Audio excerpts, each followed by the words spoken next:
Por que os tubarões têm medo dos golfinhos? E por que no rio Amazonas não existe ponte? E por que a NASA nunca mais voltou para a Lua? Será que eles encontraram algo lá que eles preferiram nunca mais mexer? Bom, é isso e muito mais que vamos ver aqui no vídeo de hoje. Tá começando mais um VS Responde. Se inscreva no canal se não é inscrito e, como de costume, vai deixar logo o seu joinha. Yeah. Se tiver alguma pergunta e quer aparecer aqui no próximo VS Responde, pode deixar aqui embaixo a sua pergunta usando uma hashtag como, onde, por quê. E agora vamos para o vídeo, puxa a vinheta.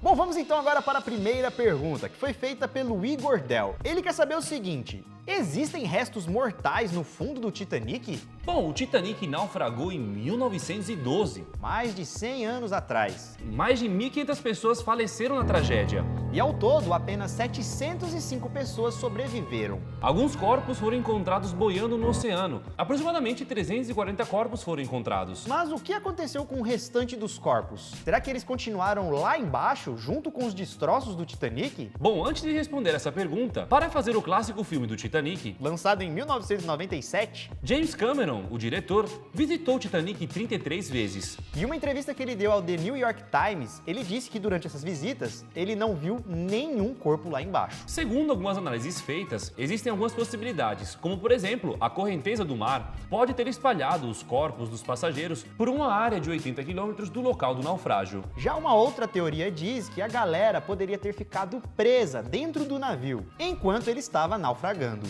Ou seja, muito provavelmente que muitos corpos acabaram ficando ali, debaixo d'água. E segundo especialistas, galera, até os próprios dentes se dissolvem ao ficarem muito tempo no oceano. Então a principal hipótese, a hipótese mais aceita, é que muitos desses corpos acabaram se decompondo ali no fundo do mar. Se decompondo, sendo consumido por bactérias, peixes ou até mesmo crustáceos. E segundo o próprio James Cameron, durante as suas visitas, ele chegou a ver alguns pares de sapatos, algumas roupas, mas nenhum corpo, nenhuma caveira. Inclusive, em 2012, essa foto veio à tona. Ela foi tirada lá em 2004 e mostra ali o que parece ser o resto de uma perna.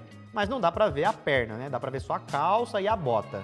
Então, galera, podemos concluir que no começo do acidente, com certeza haviam vários corpos lá no fundo do mar. Só que com o passar dos anos, então, esses corpos foram sumindo. Agora vamos para a próxima pergunta, que é do Casacão Amarelo. Ele perguntou o seguinte: o que aconteceu com a Brasília Amarela dos Mamonas Assassinas? Bom, pra quem não sabe, Mamonas Assassinas foi uma grande banda nacional que durante um curto período marcou uma geração com as suas músicas engraçadas. E uma das músicas de sucesso era a música chamada Pelados em Santos, que citava na música a tal Brasília Amarela. E nesse caso, a Brasília Amarela é um carro, e não Brasília de fato. A banda ficou muito famosa nos anos 90, e no seu auge, um trágico acidente aconteceu. Um acidente de avião que tirou a vida de todos os integrantes da banda. E alguns meses depois que aconteceu o acidente, o programa Domingo Legal sorteou a famosa Brasília Amarela que foi utilizada no clipe dos Mamonas. Quem ganhou foi um morador lá do Rio de Janeiro, mas segundo a história, ele teve problemas para licenciar o veículo. E nisso então, enquanto ele estava dirigindo, o carro foi pego com os documentos vencidos. E com isso então, o carro foi recolhido. A Brasília ficou quase uma década no pátio, se deteriorando e se transformando em uma sucata. Sacanagem, né? E ela ficou lá, galera, até 2015, ano em que os familiares do Dinho, um dos integrantes da banda, conseguiu comprar o carro que estava em um ferro velho. No ano seguinte, ela foi restaurada e o carro ficou dessa forma aí.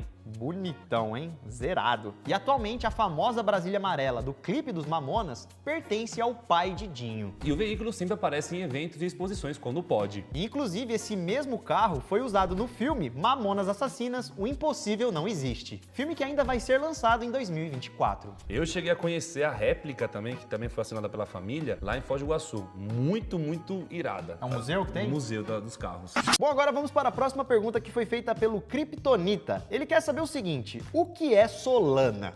A Solana é a plataforma blockchain e cripto com o melhor suporte para aplicativos descentralizados e projetos criptos de larga escala. E se você, assim como nós, vive na internet, estuda e empreende na web, principalmente na construção da Web3, a Solana convida você para uma oportunidade única. Isso porque você pode receber um apoio de 5 milhões de reais em premiações e capital para o seu projeto. Imagina você conseguir uma parceria e um financiamento da Solana Foundation para o seu projeto. Pois é, é, galera, a maior competição de startup, de empreendedores, produtores e hackers do mundo da Web3 está com as portas abertas e você pode fazer parte de tudo isso. Solana está te chamando para participar, competir e aprender com os melhores builders do mundo. E o próximo Hackathon da Solana, que é esse grande evento, essa grande competição que vai rolar, será o Hyperdrive, que inclusive já distribuiu mais de 600 milhões de dólares em prêmios e investimentos. Então, se você tem um projeto e quer participar, anota aí, porque o Hyperdrive Online vai começar hoje, dia 6 de setembro, e vai até dia 15 de outubro. Então, se você ficou interessado e quer participar, basta clicar no primeiro link da descrição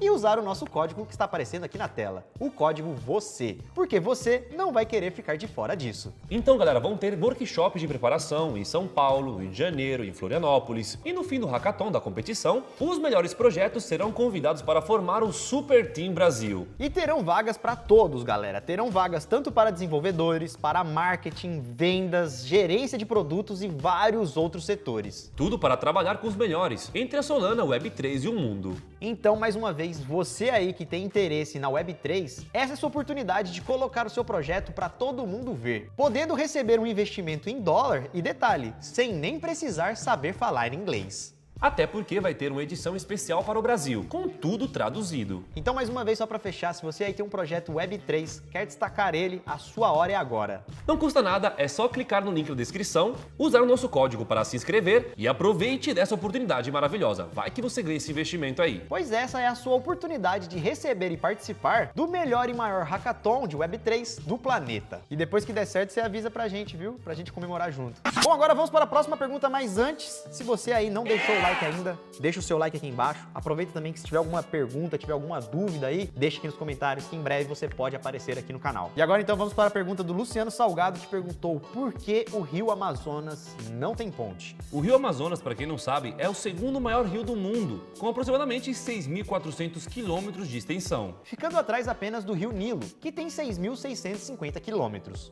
E mesmo o Rio Amazonas sendo tão grande, ele não tem nenhuma ponte. Tá, o primeiro motivo para isso seria a dificuldade em construir pontes no ambiente em que o rio se encontra. Isso porque a Amazônia tem pântanos bem extensos e bastante solos moles. E para então conseguir sustentar uma ponte nesse terreno, iria exigir uma construção diferenciada e bem mais trabalhosa. Sem contar também outras coisas, como por exemplo o curso do rio, a sua largura e a sua profundidade, que mudam drasticamente ao longo das estações. Entre os meses de junho a novembro, por exemplo, o rio Amazonas passa pela seca. Nesse período, a largura do rio fica entre 3,2 km e 9,7 km. Porém, mais ou menos entre os meses de dezembro até abril, ocorrem chuvas bem intensas. Durante esse período das cheias, o rio pode chegar a uma largura de 50 quilômetros. Você não ouviu errado não, 50 quilômetros. E essas chuvas são tão intensas e fortes que a profundidade do rio também aumentam nesses períodos, subindo quase 15 metros de altura. E galera, 15 metros de altura é muita coisa, equivale a mais ou menos um prédio de 5 andares. Então pensa, eles teriam que fazer uma ponte que sobe e desce de acordo com a profundidade do rio. E estica também, né? É, então. Que ponte é essa? Sabe? Ou ela já seria muito gigante, grande fazendo e um alta, arco, né? Calculando tudo isso aí que pode acontecer. Ou seja, se existisse alguma ponte ali no rio Amazonas, ela deveria ser enorme. Para conseguir aumentar o tamanho do rio nas temporadas de chuva. E fizeram até um cálculo para vocês verem que em seu ponto mais amplo, ela precisaria ser 17 vezes mais longa do que a ponte da Golden Gate lá em São Francisco. Sem contar também que uma ponte dessa seria bem cara, né? Ó, pra vocês terem uma ideia, em 2010 foi construída uma ponte lá em cima do Rio Negro, um dos afluentes do Amazonas. A ponte tinha 3,6 quilômetros de extensão, tá? Conecta ali os municípios de Manaus e Iranduba. E para fazer foram investidos 1 bilhão e 100 milhões de reais. É dinheiro para uma ponte, hein? E a ponte do Rio Amazonas seria ainda maior e muito mais cara. E economicamente ainda não faz sentido fazer uma ponte desse tamanho e também com esse preço. Sem contar também que a maioria das pessoas que moram ali na região já estão acostumadas a usar barcos e balsas para se locomover e transportar as mercadorias. Bora lá que tem mais pergunta. Essa daqui foi feita pelo Matheus Jorge e ele quer saber por que os tubarões têm medo dos golfinhos. Sabia disso? Não sabia, não. O que eu sei é que os golfinhos são um dos seres mais inteligentes do mundo, certo? Ok. E também tem uma questão aqui nessa pergunta. Na verdade, os tubarões não têm medo dos golfinhos, beleza? Pelo menos não da forma em que a gente sente medo. O fato é que os golfinhos têm várias maneiras de se defender contra os tubarões. Por mais que todo mundo conhece os golfinhos como, ai, que bichinho doce, fofo e coisas do tipo, saibam que na verdade eles podem